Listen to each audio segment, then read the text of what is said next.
12 సంవత్సరాల తర్వాత కూడా 12 ఏళ్లు గడిచినా గాని పుష్కరం ఒక్కటి పోయినా గాని వేరు బుద్ధి వారు మానరు బాబు పాడు బుద్ధి విడ నాడరు బాబు జాజిరి జాజిరి జాజిరి జాజిరి కిలకిల జాలపుతాడు ఎన్నడు గాల్తాడో ఆంధ్రుల కాడు అని 68లో 56 నుంచి 68 మధ్యలో జరిగినటువంటి అనుభవాల దృష్ట్యా ముచ్చరేంద్రన్ గారు రాసింది ఇది.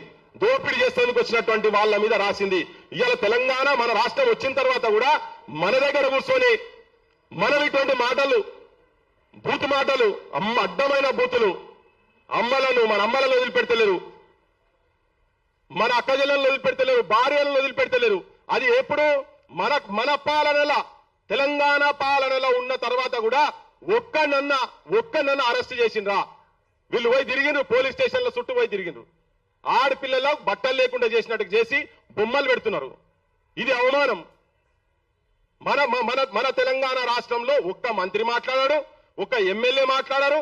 అంతా వాటాలు పంచుకొని ఉన్నారు. మొత్తం తెలంగాణ ధనాన్ని ఆంధ్రోలు దోపిడీ చేస్తుంటే శవాల దగ్గర పేలాలు ఏరుకుంటున్న దగ్గర వీళ్ళు మనోళ్ళు, మన రాజకీయ నాయకులు, రాజకీయ వ్యవస్థ వాళ్ళకు బానిసలై ఉన్నారు. కాబట్టినే ఇవాళ ఇటువంటి వేదికల మీద మన సొంతలో మాట్లాడే పరిస్థితి వస్తున్నది.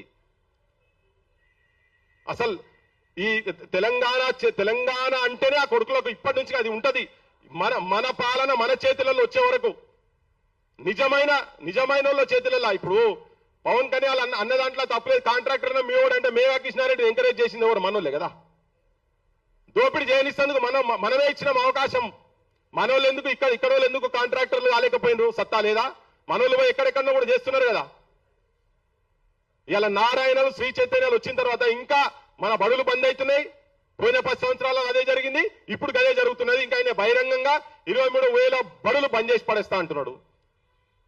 25 లక్షల ఎకరాలు తెలంగాణ భూములు అన్యాక్రాంతం అయిపోయినాయి. ఎక్కడ పోయినాయి? బయటికి తీయాలనా లేదా? తెలంగాణ వచ్చిన తర్వాత ధరణిలో తేలినటువంటివి గుడుల భూములు పోయినాయి, అటవీ భూమి పోయింది.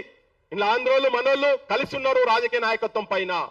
ఇక్కడ వీళ్ళకు కూడా ఏంటంటే నేను కొన్ని రాజకీయ పార్టీలకు మీ వైఖరులు, మీ స్టాండ్లు చేంజ్ చేసుకోవాల్సిన అవసరం ఉన్నది.